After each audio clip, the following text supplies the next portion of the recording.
사사기 17장 12절에서 13절, 제가 가진 성경 구약 392페이지 쯤에 있습니다. 사사기 17장 12절에서 13절 말씀을 제가 대신하여 봉독하여 드리도록 하겠습니다. 미가가 그 레위인을 거룩하게 구별하며 그 청년이 미가의 제사장이 되어 그 집에 있었더라. 이에 미가가 이르되 레위인이 내 제사장이 되었으니 이제 여호와께서 내게 복 주실 줄을 아노라 하니라. 아멘. 우리는 계속해서 사사기의 말씀을 함께 알아보고 있습니다.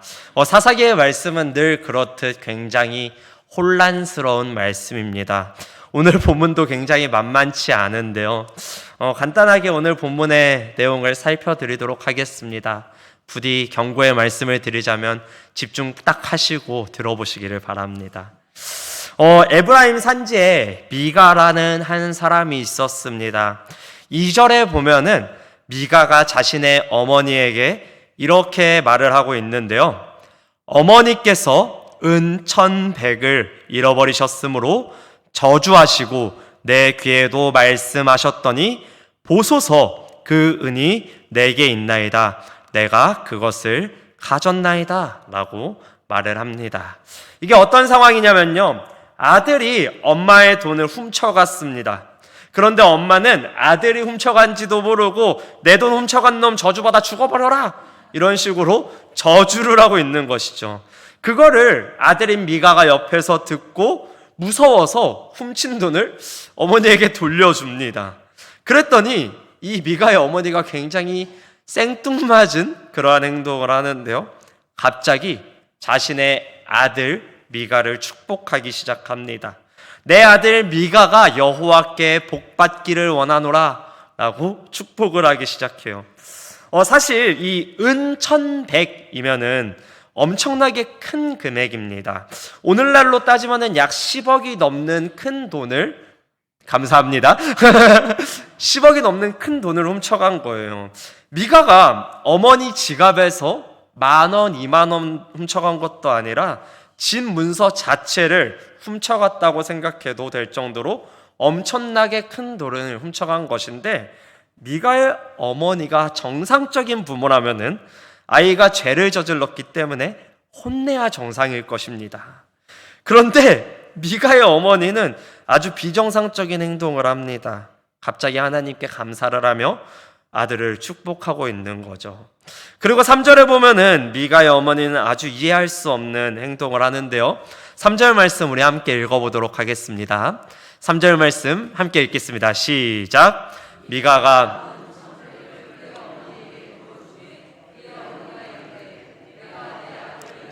한 신상을 새기며 한 신상을 부어 만들기 위해 내 손에서 이 은을 여호와께 거룩히 드리노라. 그러므로 내가 이제 이 은을 내게 도로 주리라.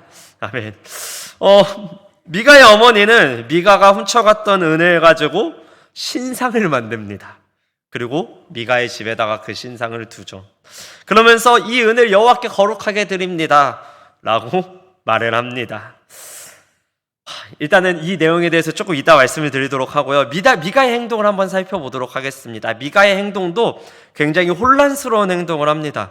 미가는 집에 신상도 생겼겠다, 조금 더 구색을 갖추고 싶어 합니다. 그러니까 5절의 말씀을 보면은 미가는 에봇과 드라빔을 만듭니다. 에봇은 구약시대 제사장들이 입는 옷이었고요, 드라빔은 점을 치는 데 사용하는 도구였습니다. 그것들을 만들어서 그것들로 미가는 하나님을 예배하고자 했습니다. 그러고는 한 아들을 세워서 자기 집의 제사장으로 삼습니다. 그리고 7절에 보면은 한 레위인이 등장을 합니다. 원래 레위인은 자기가 섬기는 특정한 성읍이 배당되어 있는 그러한 사람이었습니다. 그곳에서 하나님의 일을 하는 사람들이었죠. 그런데 그 레위인이 거류하고 있었다라고 말을 합니다. 이 말은 떠돌며 방황했다라는 의미입니다. 그러니까 레위인은 자기가 있어야 할 곳에서, 하나님께서 배정한 곳에서 나와서 방황을 하며 떠들고 있었던 것이죠. 심지어 그는 자기가 있어야 할 그 장소로 돌아갈 생각은 전혀 하지 않고 자기가 머물 곳을 찾고 있다가 미가의 집에 도착을 합니다. 그랬더니 미가는 이 레위인을 스카웃합니다. 그리고는 레위인을 자기 집의 제사장으로 세우고 13절의 말씀을 보면은 이제 하나님께서 나에게 복을 주실 것이다 라고 말을 하는 게 오늘 본문의 간단한 이야기입니다. 이거는 굉장히 혼란스러운 이야기입니다. 도대체 무슨 말을 하고 싶은 건지 잘 알지 못하는 그러한 이야기입니다. 왜 성경은 이런 혼란스러운 이야기를 여기에다가 넣어두고 있는 것일까요? 사사기 17장 6절의 말씀을 보면은 하나님께서 이렇게 이스라엘 백성들을 평가하십니다. 우리 함께 사사기 17장 6절 말씀을 읽어보도록 하겠습니다. 함께 읽겠습니다. 시작. 그때에는 이스라엘에 왕이 없었으므로 사람마다 자기 소견에 옳은 대로 행하였더라. 아멘. 오늘 본문에 나온 3명의 등장인물들은 모두 자기 마음대로 행동을 하는 그러한 사람들이었습니다. 미가의 어머니를 먼저 살펴보도록 하겠습니다. 2절에 보면은 미가의 어머니는 자신의 아들이 여호와께 복을 받기를 원하노라 라고 말을 하고 있습니다. 자기 아들에게 하나님께서 복을 주셔서 아들이 잘 먹고 잘 살았으면 좋겠는 거죠. 아들이 자신의 잘못을 하나님께 회개하게 하고 하나님의 뜻대로 살아가게 지도할 생각은 전혀 하지 않고 있습니다. 아들이 죄를 짓든 말든 하나님을 믿든 말든 그거는 전혀 신경 쓰지 않고 하나님께서 그냥 아들에게 복이나 주셨으면 좋겠다라고 생각을 하고 있는 거죠. 그래서 어떻게 합니까? 3절에 보면은 아들이 훔쳐갔다 돌려준 그 은을 하나님께 바치겠다라고 말을 합니다. 그러고는 신상을 만들어서 미가의 집에 신당을 세우고 있죠. 이게 굉장히 어이가 없는 그러한 말입니다. 원래 구약시대에는 하나님을 예배하는 장소가 정해져 있었습니다. 구약시대엔 성막이 있는 그 장소에서만 하나님을 예배할 수 있었습니다. 그러니까 누군가가 예배를 드리고자 하면은 성막이 있는 그 실로에 가서 제사장들과 함께 예배를 드려야 했는데 미가의 어머니는 자기 마음대로 아들의 집에다가 예배당을 세우고 있습니다. 심지어 예배를 하는 방식도 자기 마음대로 자기 멋대로 하는데요. 하나님을 섬길 때 신상을 만들어서 드라빔을 가지고 그 하나님을 섬기고 있는 것입니다. 왜요? 이유는 아주 간단합니다. 그녀는 이렇게 하면 하나님께서 자기 아들에게 복을 주실 것이라고 생각을 했거든요. 내가 이 신한테 내 정성을 드리면은, 내가 이 돈을 하나님께 드리면은 하나님이 나의 이 행동에 감동해서 내 아들에게 복을 주실 것이다 라고 생각을 했었습니다. 보세요. 미가의 어머니는 하나님을 알려고 하지도 않았고 그 말씀에 순종하려고 하지도 않았습니다. 자기 아들이 죄를 짓든 죄를 짓지 않든 그것에 대해서는 별로 상관하고 있지 않습니다. 그저 그는 돈으로 하나님을 조종하려고 합니다. 내가 당신에게 은을 200이나 줬으니까 당신은 내 아들에게 더 큰 복을 줘 라는 식으로 하나님을 섬기고 있는 것이죠. 자기 마음대로 하나님을 예배하고 있습니다. 미가 역시 마찬가지입니다. 5절에 보면은 미가는 한 아들을 제사장으로 삼습니다. 그런데 13절에 보면은 레위인을 스카웃하고 이렇게 말을 하는데요. 이에 미가가 이르되 레위인이 내 제사장이 되었으니 이제 여호와께서 내게 복 주실 줄을 아노라 하니라 라고 말을 합니다. 보세요. 미가는 레위인이 제사장이 되어야 한다는 사실을 알고 있었습니다. 그러니까 그는 하나님의 명령이 무엇인지를 알고 있던 사람이었습니다. 그런데 미가의 행동을 보면 어떻습니까? 그는 하나님의 말씀대로 행할 생각은 전혀 하고 있지 않습니다. 그러니까 그냥 아무나 데려와서 제사장의 자리에 앉혀버리는 것이죠. 심지어 레위인이 제사장이 되어야 한다는 것을 알았다면 성막에서만 예배해야 한다는 것도 분명히 알고 있었을 텐데, 미가는 하나님이 원하시는 것이 무엇인지는 알지만 그것들을 무시하고 자기 마음대로 행동을 합니다. 그렇게 자기 마음대로 행동을 하면서 이건 다 하나님을 위한 일이니까 내가 그래도 이제 하나님의 말씀에 순종해서 제사장을 레위인으로 세웠으니까 하나님이 나에게 복을 주실 것이야 라고 생각을 하고 있는 것이죠. 보세요, 이거는 우리도 마찬가지입니다. 원래는 하나님의 말씀을 하나도 따르지 않던 사람이 이제 갑자기 뭐 하나 순종하기 시작하는 거죠. 원래는 예배를 한 번도 드리지 않던 사람이 예배를 드리기 시작합니다. 헌금을 한 번도 하지 않던 사람이 헌금을 조금씩 하기 시작합니다. 봉사를 하지 않던 사람이 봉사를 하기 시작해요. 그러니까 이 사람이 어떻게 생각을 하죠? 내가 이렇게 하나님께 예배도 드리기 시작했으니까, 봉사도 하니까, 내가 원래 헌금도 안 하던 사람인데 헌금을 하니까 하나님은 나에게 복을 주실 거야 라고 생각하죠. 나머지 삶은 개판으로 살아가면서 내가 이것 조금 하니까 하나님이 나에게 복을 주실 거야 라고 생각을 합니다. 말씀을 볼 생각은 전혀 하지도 않고 기도 생활도 하지 않으면서 내가 예배를 드리니까, 내가 헌금을 하니까, 내가 찬양대를 하고 내가 봉사를 하니까 하나님이 나에게 복을 주실 거야 라고 생각을 하는 것입니다. 보십시오. 미가는 하나님의 뜻이 무엇인지를 알고 있었습니다. 어떤 것이 하나님의 명령인지 그는 알고 있었습니다. 하지만 그는 하나님의 말씀에 전적으로 순종할 생각은 전혀 하고 있지 않습니다. 그는 자기가 하고 싶은 것만, 자기가 순종하고 싶은 것들만 순종하면서 자기가 골라서 순종한 것을 가지고 하나님을 조종하려고 하고 있는 것이죠.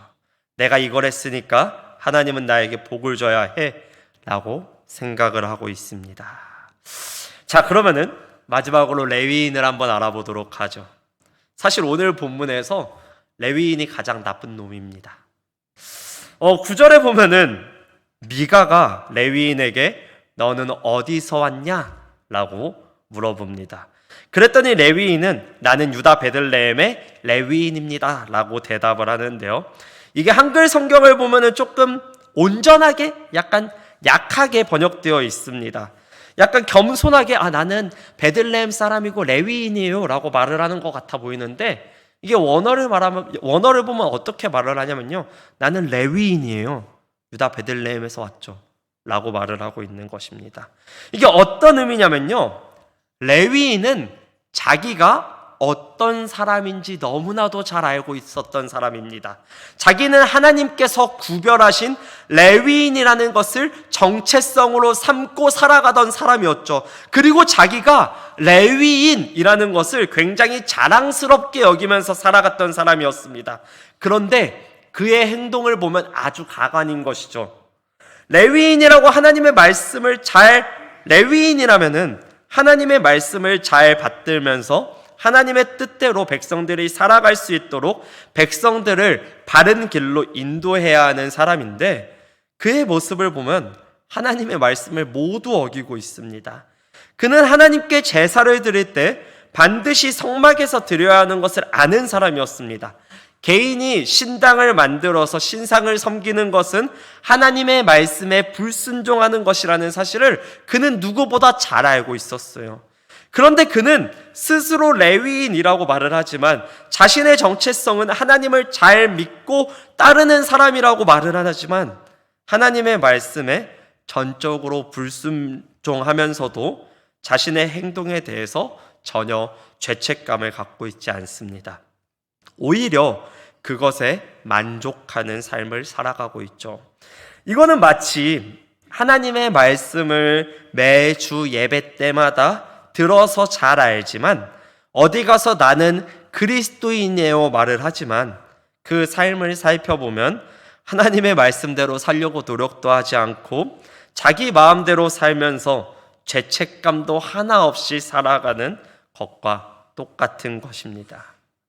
그리고 안타깝게도 이게 우리의 모습이죠. 우리는 나는 하나님을 믿는 사람이에요 라고 말을 합니다. 정말 나쁜 놈들이죠. 그런데 어디에 가서 설문조사를 하면 나는 그리스도인입니다 라고 항상 자랑스럽게 말을 하지만 우리의 삶을 보면은 참 하나님을 믿는다고 말을 할 수 있나 싶은 삶을 살아갑니다. 하나님의 뜻대로는 전혀 살아가지 않고요. 내 마음대로, 내 뜻대로, 내가 원하는 대로 살아가면서 죄책감 따위는 전혀 갖지 않고 살아가고 있죠. 왜요? 왜 이런 삶을 살아갑니까? 본문을 보면 이 레위인에게 가장 큰 관심사는 돈이었습니다. 10절에 보면 미가는 너가 이곳에서 제사장을 하면 매년 은 10개와 의복 1벌과 먹을 것들을 준다고 말을 하는데요. 11절에 보면은 레위인은 그 제안에 만족해서 그 제안을 받아들이고 거기서 삽니다. 하나님의 말씀을 알면서도 죄와 타협하며 돈이 좋아서 거기서 살아가요. 이건 우리도 마찬가지입니다. 우리가 교회를 다니는 이유는 결국 복을 받기 위해 교회를 다닙니다. 내가 교회를 다님으로써, 내가 예배를 함으로써, 내가 헌금을 함으로써, 내가 말씀을 읽고 내가 기도를 함으로써 하나님이 내 삶 속에 함께 해주셔서 그분이 내 삶 속에서 능력을 써서 내 삶에 복을 주시기 위해서 교회를 다니죠. 그러니까 우리의 삶에서 고난이 찾아오면 어떻게 되죠? 바로 하나님부터 원망합니다. 당신이 살아있는 게 맞냐고? 당신이 하나님이면 어떻게 나한테 이럴 수 있냐고요? 따지기 시작하죠. 이런 걸 보면 우리도 이 레위인처럼 살아가는 사람인 것 같습니다. 그저 내가 하나님을 믿는 것은 내가 복을 받기 위해서, 내가 천국을 가기 위해서 믿어주는 거죠. 내가 그리스도인으로서 살아가는 것도 정말 내가 하나님을 사랑해서 그분의 말씀에 순종하는 것이 아니라 내가 복을 받기 위해서는 이 말씀을 따라야 하니까, 내가 천국에 가기 위해서는 예배하는 게 귀찮아도 예배를 드려야 하고, 하나님께 헌금하는 게 아까워도 하나님께 헌금을 해야 하니까, 그래야 하나님이 나에게 복을 주시니까 하나님의 마음을 얻기 위해 어쩔 수 없이 하는 거죠. 보세요.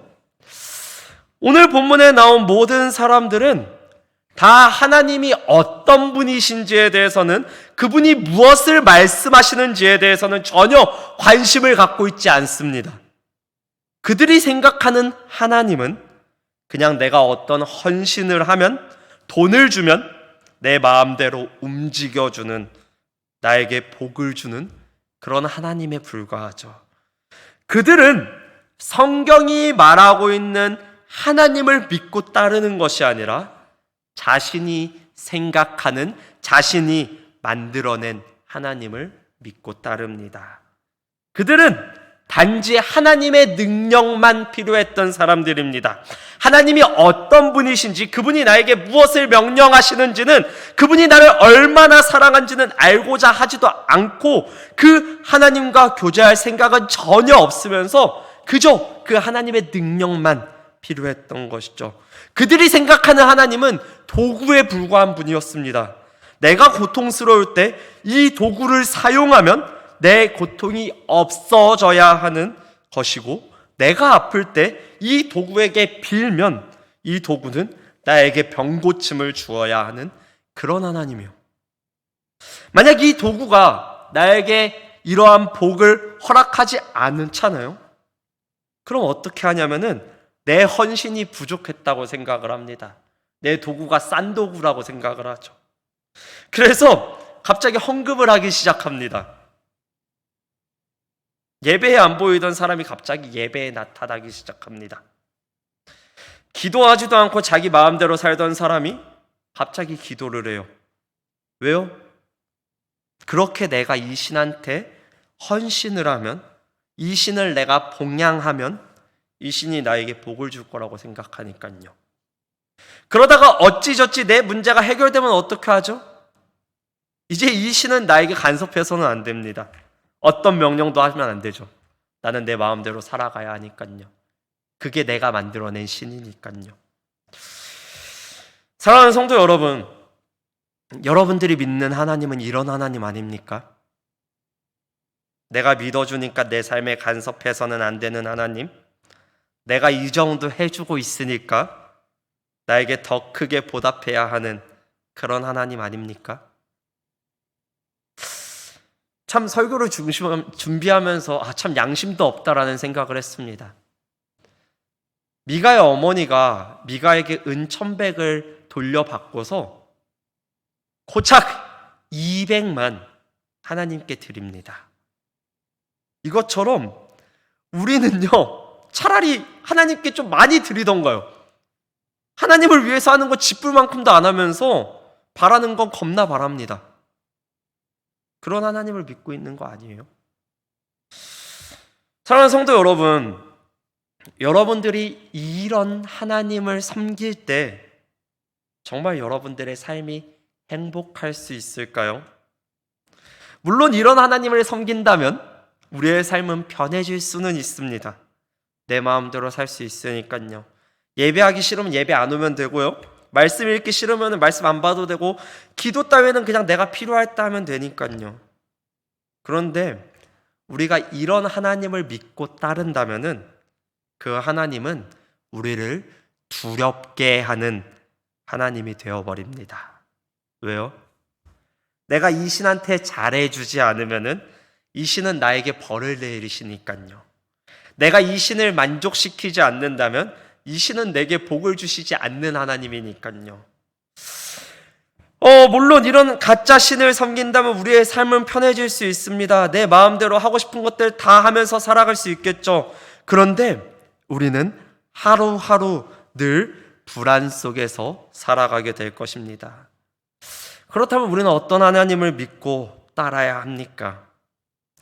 우리는 성경이 말하고 있는 일부분의 하나님만 믿고 따르는 게 아니라 성경이 말하고 있는 하나님을 총체적으로 알아가야 합니다. 성경이 말하는 공의와 정의의 하나님, 그러나 동시에 은혜와 사랑의 하나님, 죄에 대해서는 분노하시고 우리의 죄에 대해서 심판하시는 분이시지만 그럼에도 불구하고 우리를 용서해 주시는 그런 하나님을 알아가면서 그분을 나의 삶의 주인으로 받아들이는 거죠. 우리가 성경 전체에 나와 있는 하나님을 다 받아들이잖아요. 성경에 나오는 내가 싫은 모습의 하나님까지도 사랑하며 받아들일 때 우리는 거대하고 위대하고 정말로 아름답고 찬란한 하나님을 만나게 됩니다. 그리고 우린 이 성경 전체가 가리키고 있는 예수 그리스도를 알아가게 되죠. 그분은 우리에게 어떤 헌신을 요구하지 않으시는 분이라는 것을, 그 복음을 알게 됩니다. 왜요? 그분은 우리를 위하여서 자신의 모든 것을 내어주신 분이니까요. 우리에게 어떤 것을 헌신을 요구하시는 분이 아니라 우리에게 자신의 목숨까지도 우리를 위해 아낌없이 주신 분이시기 때문입니다. 로마서 8장 32절의 말씀을 보면은 무엇이라고 말을 하고 있습니까? 우리 한번 함께 읽어볼까요? 로마서 8장 32절 말씀 함께 읽겠습니다. 시작. 내주신 이가 어찌하여 그 아들과 함께 모든 것을 우리에게 주지 않느냐. 아멘. 사랑하는 예한교회 성도 여러분, 올 한 해 우리 모두가 성경이 말하고 있는 그런 하나님을 알아가시기를 소망합니다.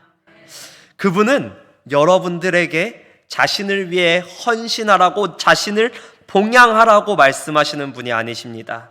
여러분들이 하나님의 기준에 충족하지 못한다고 해서 여러분들을 버리시는 분이 아니십니다. 여러분들이 그분의 마음을 얻기 위해 어떤 노력을 하지 않아도 그분은 우리를 자기 아들의 목숨만큼, 예수 그리스도만큼 사랑해 주시는 분이십니다. 이 하나님을 올 한 해 기쁨으로 알아가시는 우리 예안교회 모든 성도님들이 되시기를 소망합니다. 여러분들이 성경을 통해 하나님을 더욱 알아갈 때에 우린 그분이 얼마나 위대하신 분이신지, 그분이 얼마나 나를 사랑하시는지, 그분이 나를 위해 얼마나 낮아지셨는지를 알 수 있을 것입니다. 우리 하나님은 우리가 다 알 수 없을 정도로 크고 위대하신 하나님입니다. 올 한 해 그 하나님을 조금이라도 함께 알아가는 그 진리의 여정을 떠나는 우리 예안교회 모든 성도님들이 되시기를 소망합니다.